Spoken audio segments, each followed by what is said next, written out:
police where they went, by car, on foot, what have you. That's not legal provocation, and it would be error and frankly promote a miscarriage of justice if the state were allowed to argue that to this jury. There is a separate instruction regarding whether or not there's unlawful activity. We're not asking the court to instruct the jury that wearing a hoodie and walking in the rain is also lawful activity. There is a separate instruction altogether. We're not there yet. I understand. Here we're talking about whether or not the totality of the circumstances. We're still under the 776.041. Yes. And the defense doesn't want it, the state does. The court is not going to give it. The next paragraph in the defense version starts with, however, before you can find George Zimmerman initially provoked. That's in the defense version. It's not in the state's version.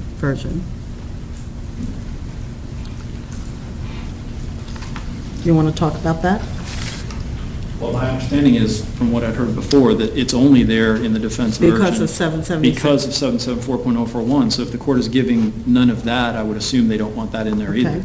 Then we go to the next one in the defense is, you are further instructed that merely following Trayvon Martin by car or on foot in order to report his location to the police is not sufficient for you to find that George Zimmerman provoked the use of force against himself by Trayvon Martin. Before George Zimmerman can be found to have initially provoked use of force against himself, George Zimmerman must have used actual force or the threat of force against Trayvon Martin. I think that's the same issue. So all of that comes out too, is that correct? It was all part of the extended. Just making sure we get everything here. Right, Judge. The next one is a paragraph that says, in deciding whether George Zimmerman was justified. I don't see any differences in those paragraphs. Am I correct? Yes. That's acceptable to both sides? So is the next paragraph. Well, on the next paragraph, interestingly enough, both of you did not follow tally and take out the comma. And cases have been reversed because of that infamous comma after the words including deadly force. That comma should be removed based upon tally versus state at 106 Southern 3rd, 1015. Do we agree? I agree. I'll remove it. My Okay, so that apologies. comma, do you agree, Mr. West? That would read, stand his ground and meet force with force, omit the comma. No, that comma stays in. Oh. The including deadly force, that comma comes out. Oh, sure, that's fine. Do both sides agree with that? Yes, Your Honor. Do you agree that that complies with tally? I do. Okay, so there's no other issues in that paragraph. The next one in the defense version is, you are hereby instructed that following someone by car or on foot in order to report their whereabouts to the police is not unlawful activity under Florida law. What case law or statute or anything do you have that supports that requested instruction, Mr. West? That is an accurate statement of the law. Show me where that's codified. Well, in this instance, it's sort of codified by absence, in the sense that there is no criminal statute that criminalizes the act of following someone on foot or by car. Well, you're free to argue that, but I don't think that should be included in the law that the court gives to the jury. That's our theory of defense. We're asking. And you can argue it. Well, I'm asking for an instruction as part of our theory of defense because, and I think this is critically important because of the facts of this case. Thinking back to jury selection, knowing what the court knows about the way this case has been presented in the media long before that, somehow, and last night I heard people talking about this critical issue of if George Zimmerman was following Trayvon Martin, then he's guilty of something.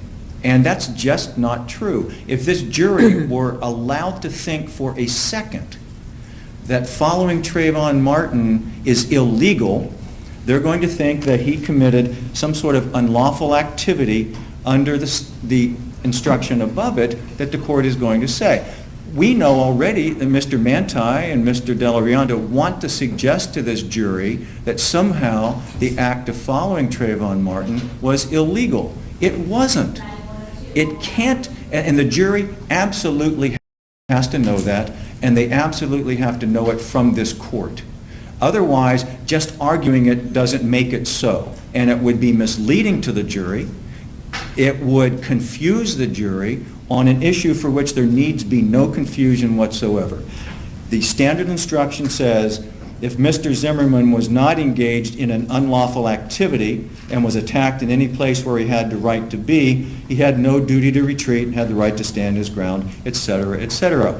For the state to be allowed to suggest that by following Trayvon Martin in the car or on foot, that in and of itself suggests unlawful activity is absolutely wrong.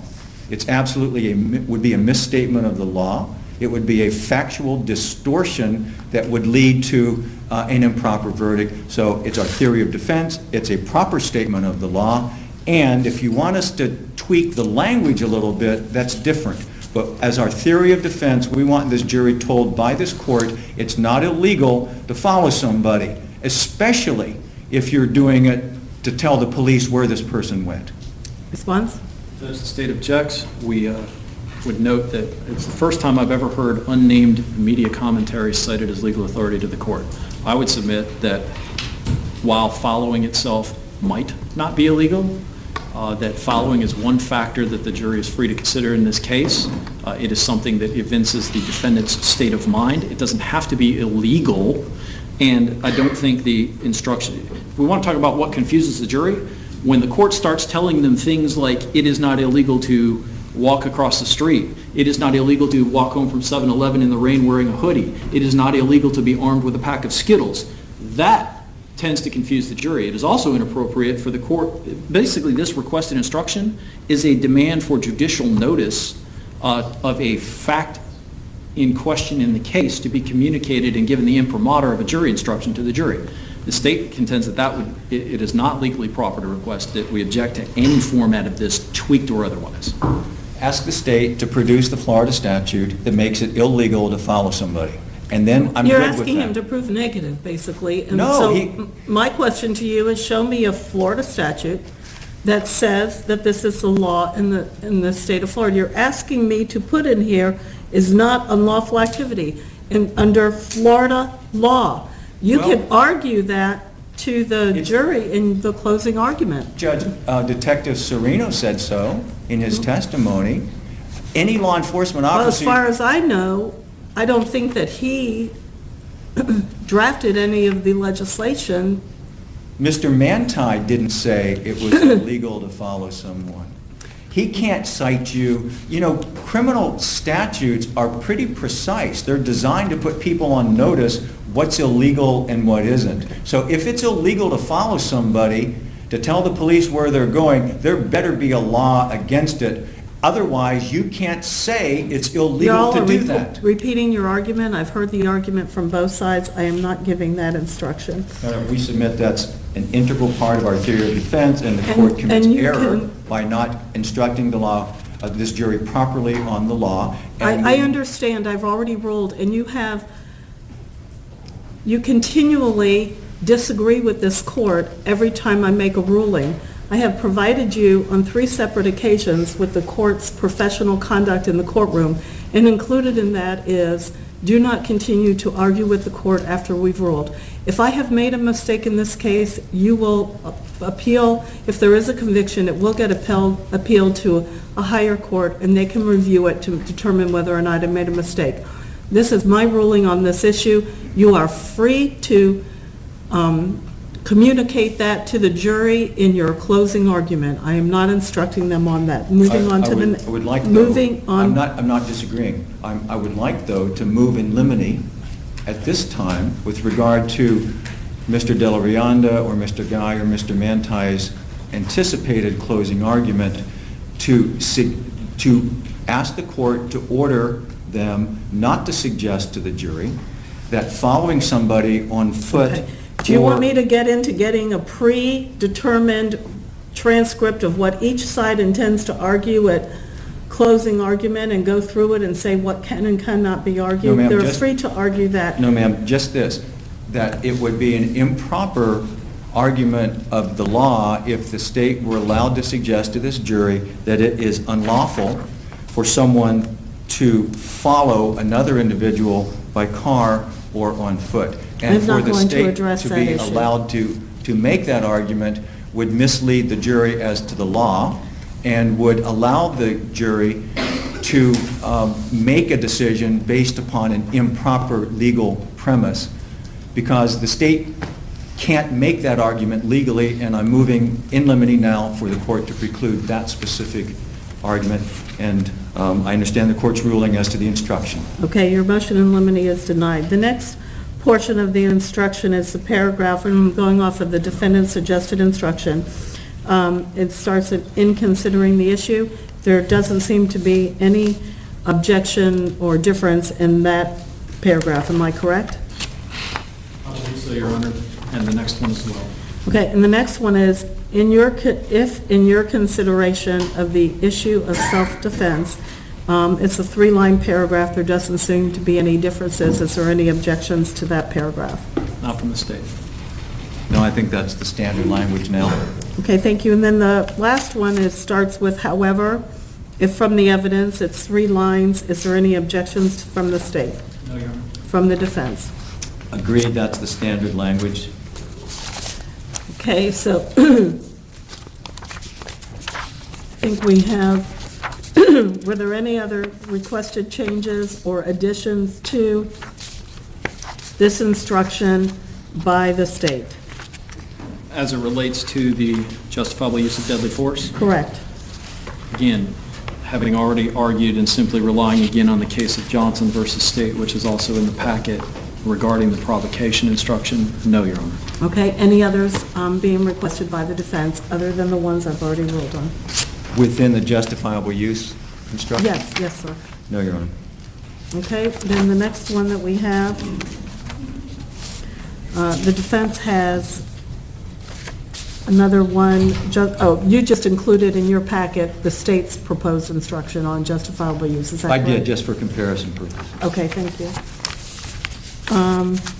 Then there is a circumstantial evidence requested instruction from the defense.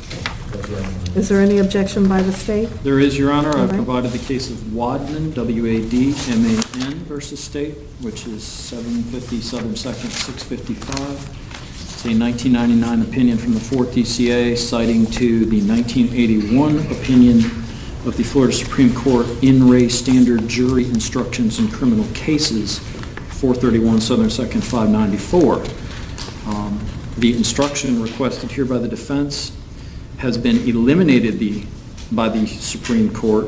It was eliminated over 30 years ago, and the reason it was eliminated, as Wadman makes clear on page 2 of the opinion at the bottom,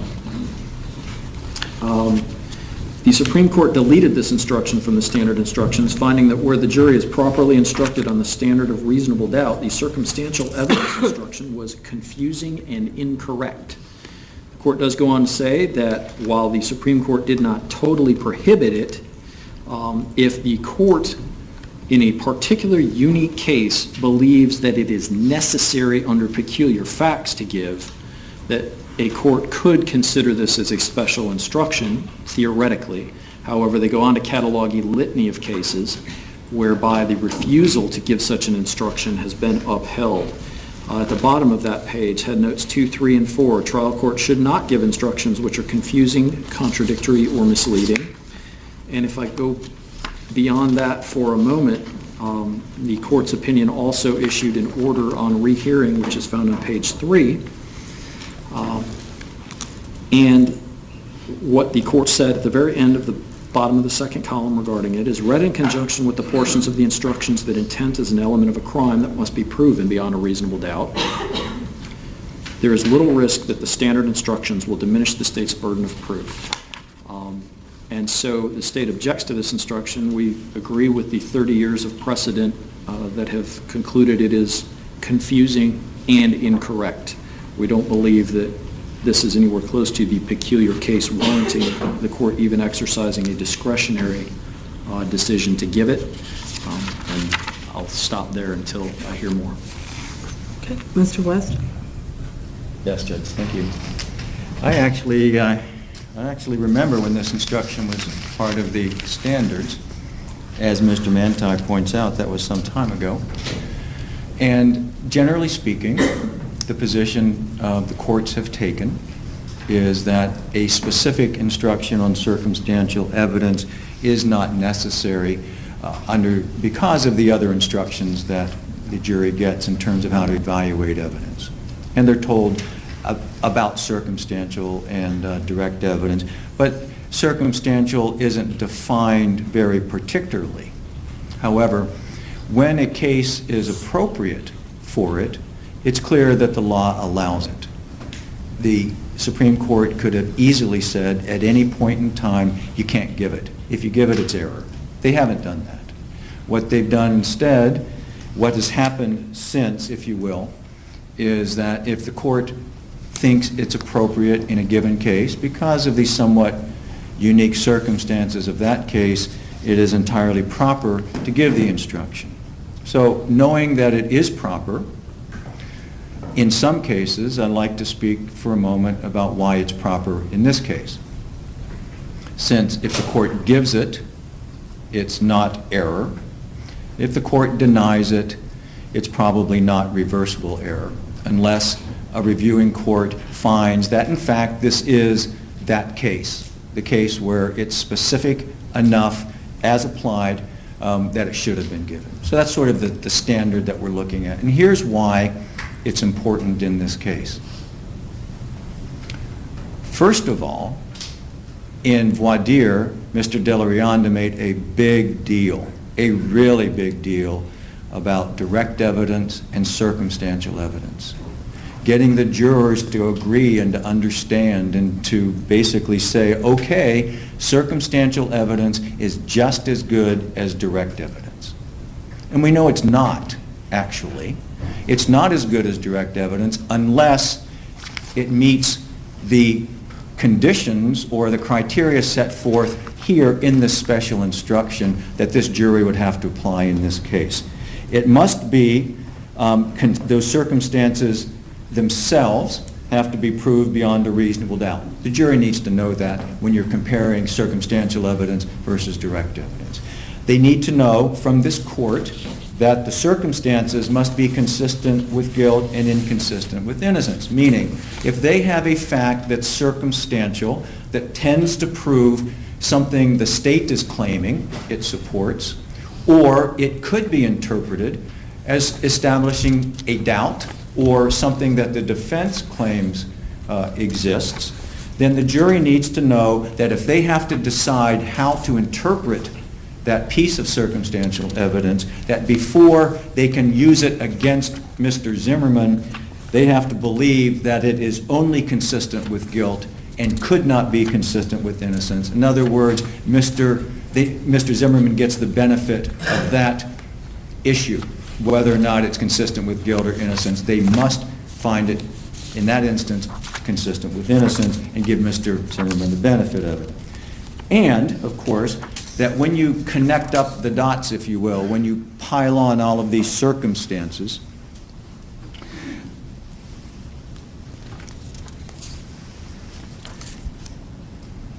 they must be so conclusive that it can only indicate proof beyond a reasonable doubt of the guilt. If the circumstances are susceptible of two reasonable constructions, one indicating guilt, the other innocence, you must accept that construction indicating evidence. So indeed, of the circumstances of this case, which is all circumstantial, if you will, on the issue of intent, and frankly, a lot of it is circumstantial on the core issue of self-defense, even though Mr. Root said that George Zimmerman's conduct was objectively reasonable under the information that he had. The jury has to find was his fear. Did he reasonably believe that he was facing imminent great bodily harm or death if he didn't respond with force? They're going to have to get inside George Zimmerman's head. They're going to have to take what was going on in his head under those circumstances, apply it to their own common sense, to their own somewhat objective standard of what's reasonable and what isn't, and come up with a decision based on circumstantial evidence whether under those circumstances it was reasonable, after being hit in the nose, after having his head smashed on the concrete several times and being held down on his back, whether it was reasonable for him to have responded to that force in the manner he did. So there is no other instruction, I think, that's as specific, as poignant, as appropriate to help the jury define how to help the jury analyze the evidence in this case than this particular instruction. It could not be said to confuse the jury. In fact, it gives them the guidance that they desperately need in a case just like this one. So, of course, while the court has discretion, the discretion should be exercised here to give this instruction. It's perfectly proper. Judge, if that argument were correct, every case with a single bit of circumstantial evidence in it would get this instruction because there is some circumstantial evidence involved. Number one, that's not true. It's not the law, and it's the reason it was abandoned 30-some years ago and hasn't been given. I don't see a case relied upon by the defense here where it has been. Number two, this is, of course, not a totally circumstantial case because we have direct evidence in the form of the defendant's own statements, and there is direct evidence that the defendant shot and killed the victim. So there is no question that this is not a totally circumstantial case, which is, I would put it, the only way we even get close to thinking about giving this instruction. And if the defense's argument were correct, this instruction would be continued to be given every case where there is a single bit of circumstantial evidence. It's just not. And it's not for the reasons that are expressed in the Wadman case. Because it is confusing and incorrect. So, that's what the Supreme Court said about it. The fact that the Supreme Court has said, just like with any other special instruction, there are going to be cases where a court may think it is appropriate to give this, doesn't mean what Mr. West thinks it means. The Supreme Court prefaces every jury instruction opinion they issue with the idea that the court isn't saying this isn't ironclad forever that we'll never change our mind. Montgomery is a classic example. Okay, I've heard enough argument. Yes, Your Honor. I'm not going to give the circumstantial evidence instruction. The next one in our packet was the plea of not guilty, reasonable doubt, and burden of proof, and yesterday there was an indication that neither side objected to that. Is that correct?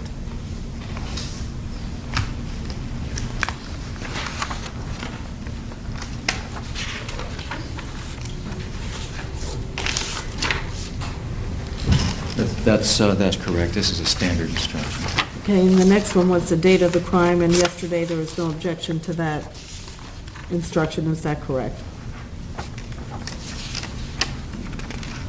That's true. The next one was venue. There was no objection yesterday as to that instruction. Is that correct? Yes. Weighing the evidence, yesterday we had discussed the 1 through 5 that are always given. The state had requested the one on inconsistent statement. Court indicated it would be given. It appears in the new one the state is also requesting the instruction that whether the witness has been offered or received any money, preferred treatment, or other benefit in order to get the witness to testify. Is there any objection by the defense? It's my understanding that the state wants this because there has been some testimony that experts have charged money for their services, as opposed to suggesting that someone has been paid off or bribed in some way. Is that the focus of it? It is that, whether the compensation was financial already or expected. I think Mr. Root said he hadn't finished a bill yet or something of that variety. But yes, that is the reason. Nobody's going to be suggesting anybody was bribed. But there was compensation. Well, that's kind of an interesting issue because there were some witnesses who were asked or indicated that they, I hate to use this word, but some people sounded like they were giving infomercials. And I don't want this to be construed that the jury can consider that. I think it would be misleading in that context. I understand. Because what the intent of any of them to give that additional information doesn't have anything to do with the defense calling that person or the state calling that person. I understand. Dr. DeMaio, for example, is one expert that comes to mind. He actually had listed the exact amount that he was paid for his work and to be Well, there's a special instruction given for expert witnesses that I think that is appropriate to cover this. I could see the danger of this one because of that Just for clarification. possible infomercial information out there, so I'm not going to give it. Thank you, Judge. Just for clarification, unless to be argued later, Dr. DeMaio has not been paid anything. He said what he was charging. Well, experts are entitled to be paid. Absolutely. So we're not going to give that number 6, so redo that the number 6 will be the inconsistent statement. Yes, Your Was there anything else about the weighing the evidence that either side had any objections with? No, Your Honor, not from the state. From the defense? No, Your Honor.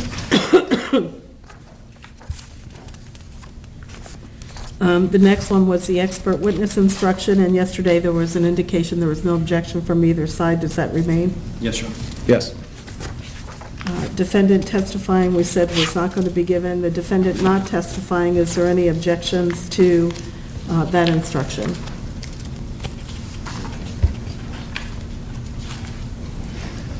No objection. State? Not from the state, Your Honor. Defendant's statements, yesterday there was an indication there was no objection to that instruction being given. Is that the same today? It is from the state. Mr. West, Yeah, you I'm- don't have to keep jumping up and down. You can remain seated. Thank you, You're Judge. welcome. You know, I just caught something here, whether we're going to personalize these instructions too. All of them. Okay. Everything will be conformity. Yes. No objection. Rules for deliberation, yesterday there was an indication there was no objections to this instruction. Does that remain the same today? Yes, Your Honor. Your Honor, if I may, as to the substitution of the names, do you want that in the Title II, for example, the defendant's statements, the title Everywhere. of that? You want that to say George Zimmerman's statements? Yes. Yes, Your Honor. Thank you. Then the instruction on notes, the indication yesterday there was no objections. Does that remain the same? Yes, Your Honor. Yes, Your Honor. Cautionary instruction, no objections yesterday. Does that remain the same? Yes, Your Honor. Verdict, there was no objections yesterday. Does that remain the same? Yes, Your Honor. Defense? Yes, that's fine. Okay. And submitting the case to the jury, there was no objections yesterday. Does that remain the same? Yes, Your Honor. Agreed? Okay. We have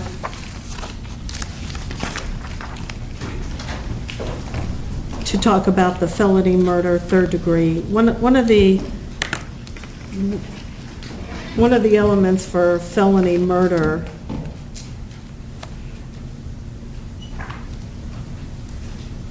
or the child abuse portion of the felony murder Yes, Your Honor. is the intentionally. I'm having an initial issue with that.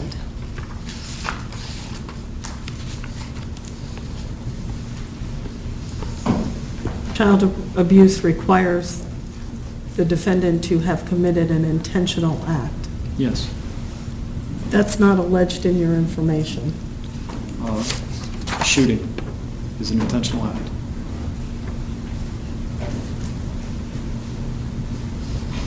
It's the same intent required for second-degree murder. Second-degree murder requires the additional depraved mind element, but I don't think it's argued that this was an unintentional shooting. The question is whether it was justifiable, but not whether it was intentional. That's the issue that I'm going to be looking at. I'm going to give Mr. West some time to do that. The other Was there any objections to the manslaughter instruction as it is written? No. So the only one that I have to deal with and make a determination on is the felony third-degree murder. Can we then now look to the proposed verdict form? Judge, With there regard is... to the third-degree murder issue, Judge, of course, the court pointed out it's one of those historically Category 2, which means that it's discretionary so long as the evidence... The state gets it if they want it, if the facts fit to it. It's not really a discretionary issue. I disagree, but... Okay, well, I'll cite you to, I think it's Johnson versus State. In any event, I'll look at that.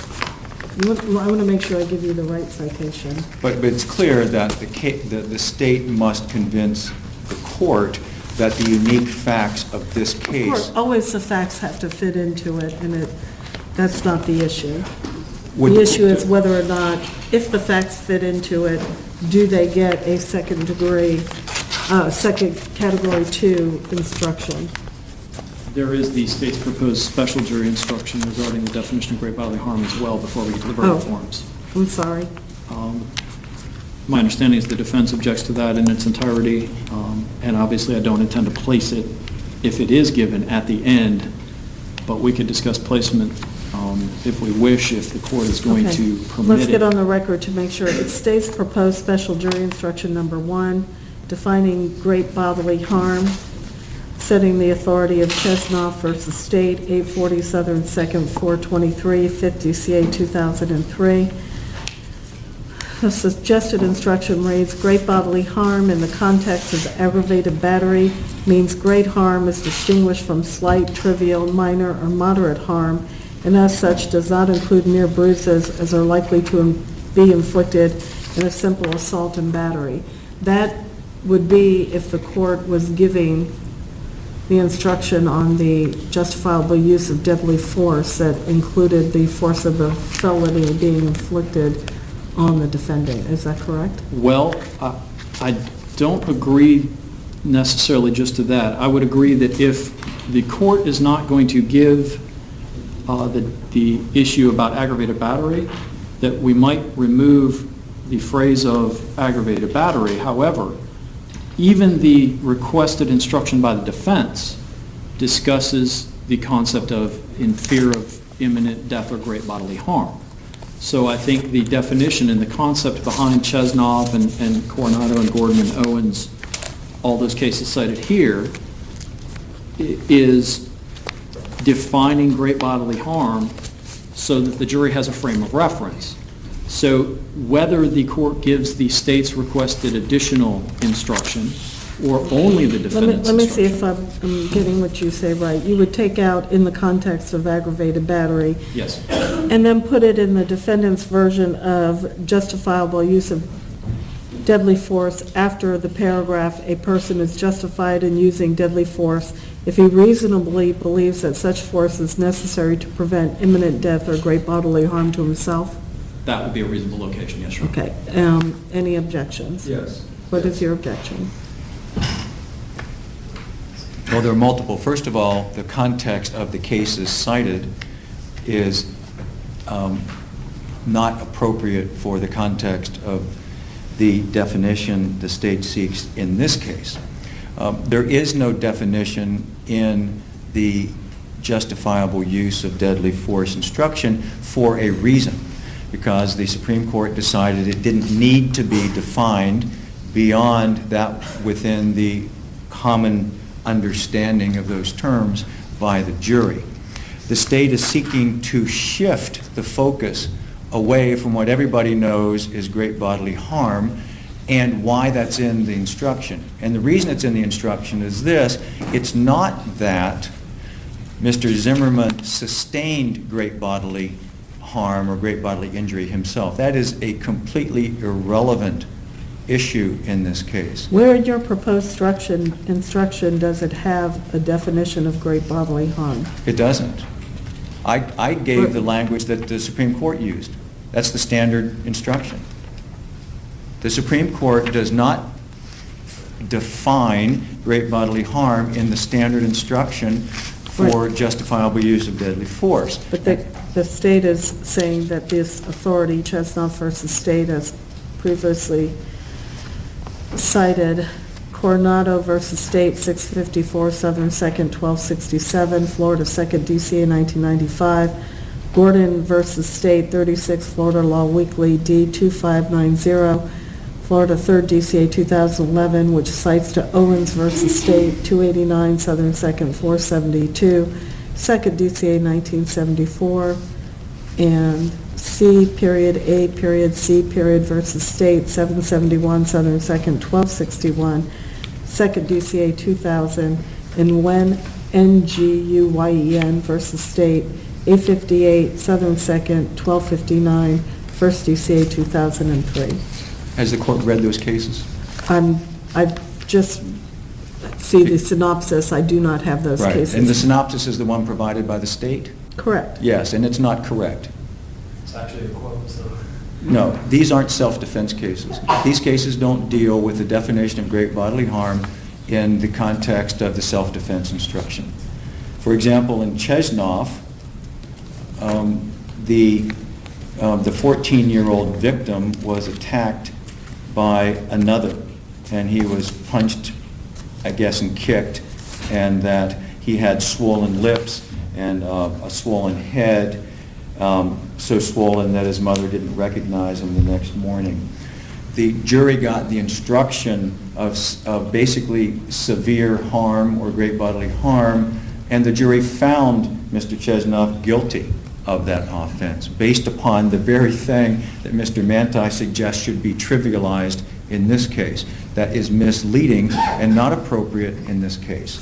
Likewise, to suggest to this jury by any definition of great bodily harm like this one, which frankly is legally wrong and we object, would shift the focus of this jury not from what Mr. Zimmerman thought was happening, which is the standard the jury should apply, but to what actually happened to him.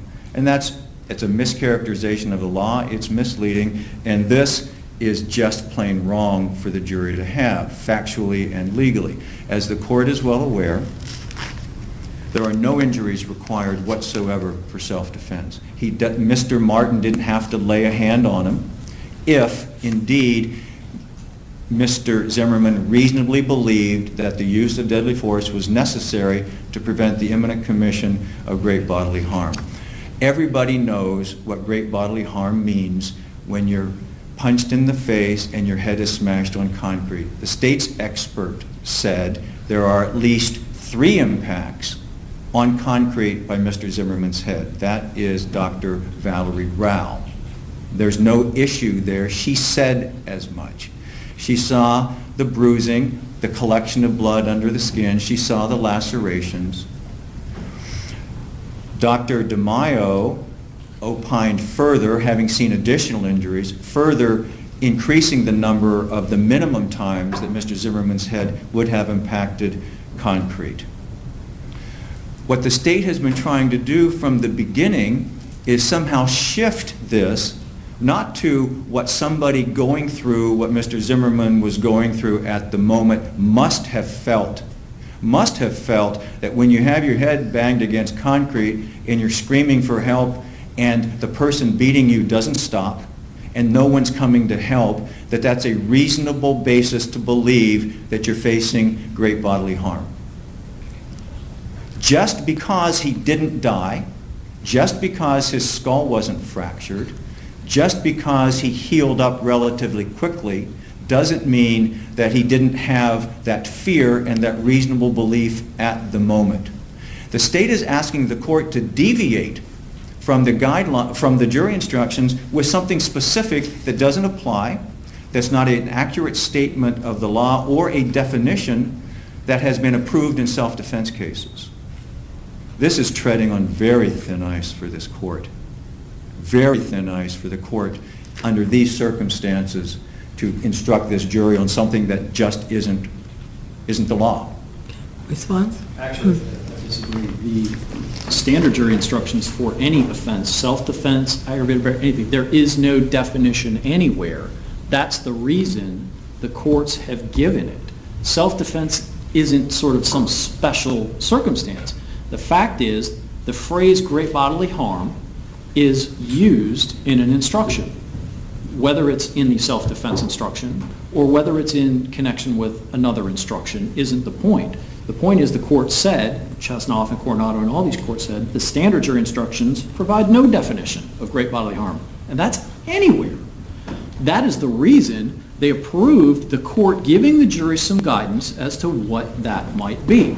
I will first point out that Mr. West is not correct that any doctor said injury X must have come from getting your head, I think as he put it, hit on the concrete or mashed on the concrete. What they said was it is possible, it is consistent with that happen, it is equally consistent with getting struck by any hard object, including a fist.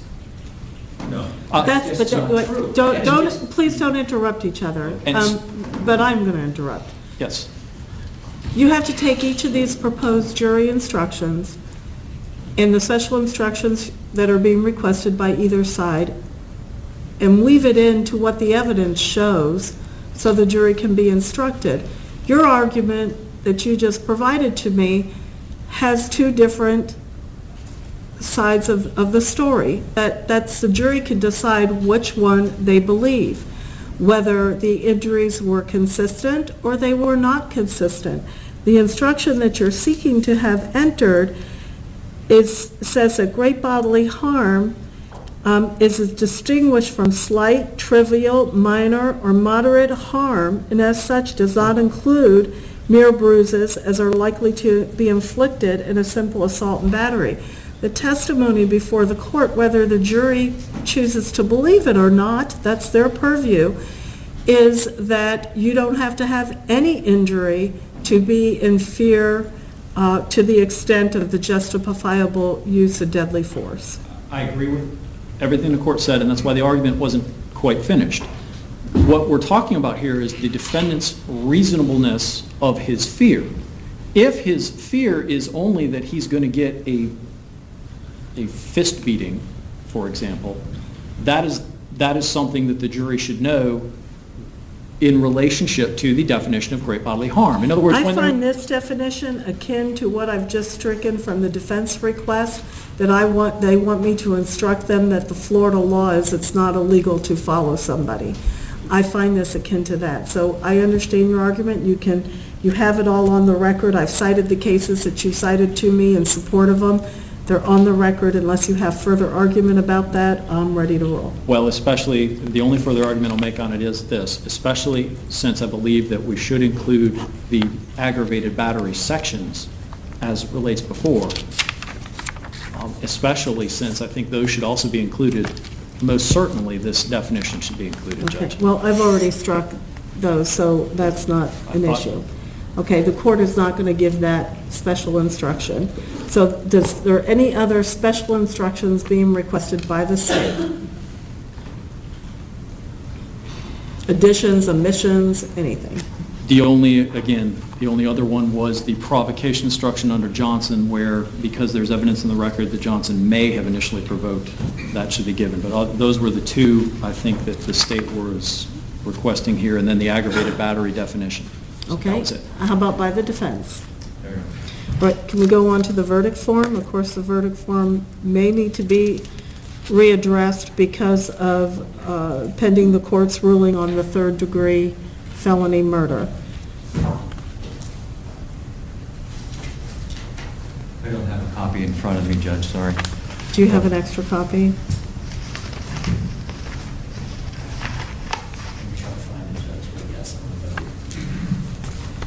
Are these the same that were submitted earlier?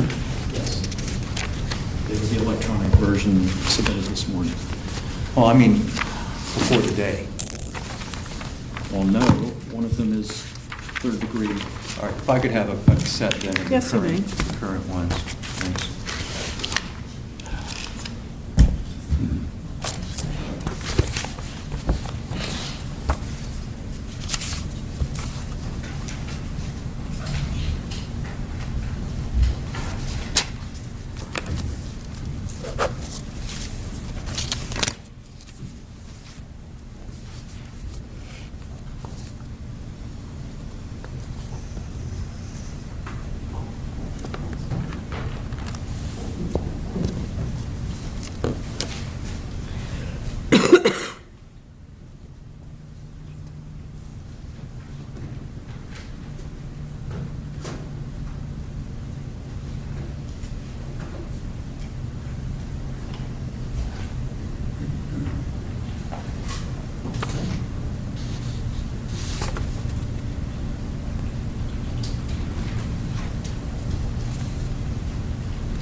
Have you had an opportunity to review it?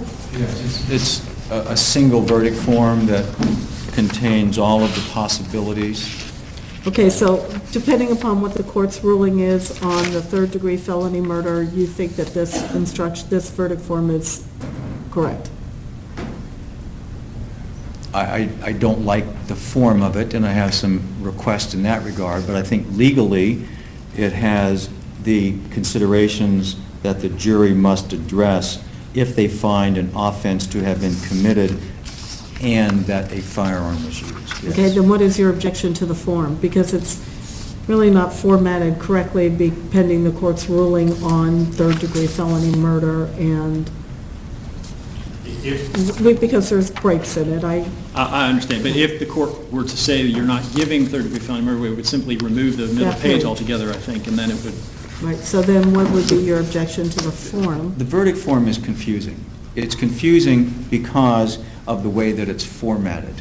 For example, it starts with, "We, the jury, find the defendant guilty of murder in the second degree as charged," and then goes all the way through the individual enhancements, if you will. I have to agree with the defense on this because every time I give this jury verdict form, we have the enhancements as a separate special finding. It could be after the defendant is found not guilty, you could say if you find the defendant guilty of the offense of murder in the second degree, you must further find, and do it that way, because I think there is a lot to get to before you get through the possible findings by the jury as to guilt or not guilt or guilt of a lesser included. We can do that. The only... Okay, is that what your objection is? Yes, There the should be a first line special can say, finding. "We find the defendant guilty of murder," and No, then the I second understand. line should say, "We find the defendant not guilty."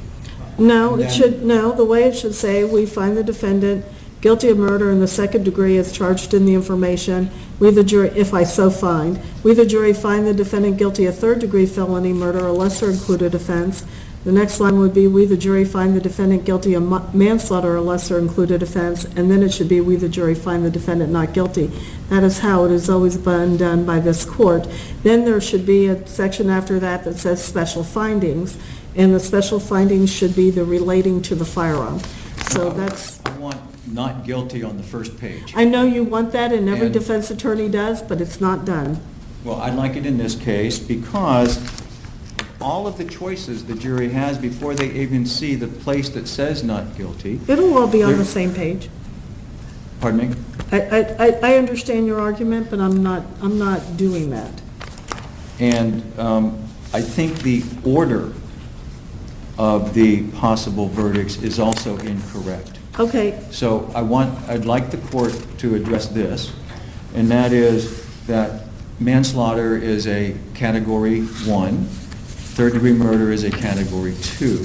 So the logical choice would be, if the court's going to give those lessers, that the first one be murder, the second one be manslaughter, the third one be third-degree murder. okay, is there any objection to that by the state?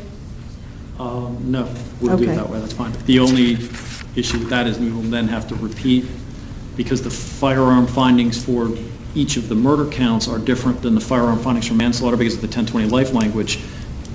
Now you're going to, 1020 life doesn't apply to third-degree murder. that's why It Yes, does too. yes, it does. It even applies to aggravated assault. yes. Well, I'll have to, It does apply. You'll just have to put it in a way that would make sense, but the court's We can do ruling that. is going to be the charges be first, and then the special finding by the jury. Before we recess for lunch, let me give you a schedule thing. Yesterday, Mr. West, you had indicated, or I don't know if it was Mr. O'Mara, I'm getting into a housekeeping issue. You had sought to introduce into evidence Defense Exhibit Double D, and that was the portion of a tape played in front of Ms. Gentile. And the court had indicated that my notes reflected that that tape was played to Ms. Gentile outside the presence of the jury. And I asked the court reporter to check her notes, and the email that I got back was, in cross-examination immediately after lunch, Mr. West asked questions regarding the, quote, "you want that too," end quote, part of the tape, and that was played to Ms. Gentile outside the presence of the jury. When the jury was brought back into the courtroom, Mr. West used the transcript to question her on that issue. So the court will not be admitting Double D into evidence that was not played in front of the jury. As far as scheduling purposes goes, I know the jury is supposed to be back at 1. I know that Mr. De La Rianda wants to get the jury instructions settled before he does his closing argument. I'm going to say that we'll be in recess until 1 o'clock. I will take up the second-degree murder argument, and thereafter Mr. De La Rianda will be given some moments to get his, but that would be the only thing he would have to plug into his closing argument, and we'll start the closing arguments for the state this afternoon. I'm sorry, the third-degree murder argument, Your Honor? The third degree, I'm sorry. Thank you. Manslaughter will be given. Who's taking responsibility for finalizing the set of instructions? Well, the state's going to do it, Done as we speak, Your Honor. All right, and I'll be... and we'll review them. Okay. Okay? And, So we'll be back at 1 o'clock and be prepared to argue the third-degree murder instruction. I think all the other instructions have been resolved. I will do my best. It's only an hour, and as I mentioned, this was all put on us this morning. I knew nothing about it. I Okay. understand. And will we have a chance to review the verdict form prior to? Yes. And is the state going to prepare the draft of it? Yes, they are. Thank you, Judge. Would Okay. everyone like that electronically over the break as soon as it's completed? I'll just take a hard copy. Yes, Your Honor? Thank you. Court will be in recess.